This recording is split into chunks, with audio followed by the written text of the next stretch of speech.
Hey guys, Dr. Sam with Newton Chiropractic. This week's video I'm going to be demoing how to do the rolling plank exercise and why you should include that in your exercise program.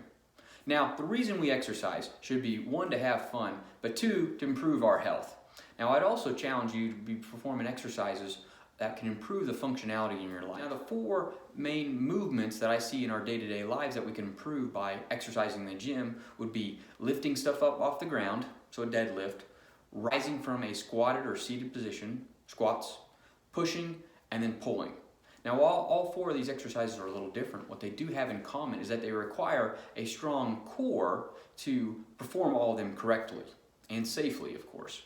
Now, planks are one of my favorite exercises to perform to encourage a strong core and activate it, quite frankly, in all of our different movements.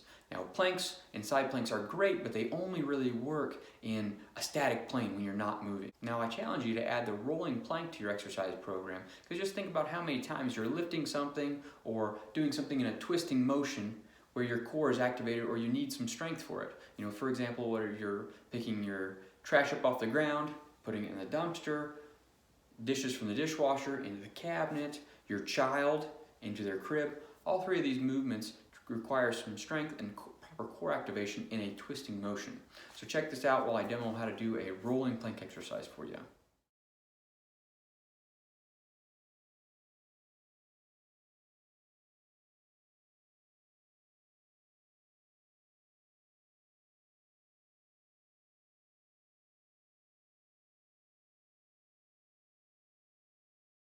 Alright guys, hopefully you found this video useful on why I include the rolling plank exercise in my training program and why you should too. If you did, please hit like and share on this, and of course check our other videos out on Facebook and YouTube, and be sure to walk out for our additional videos coming in the future. And if I can help you out, give my clinic a call. Newton Chiropractic Clinic here in Newton, Kansas. Thanks.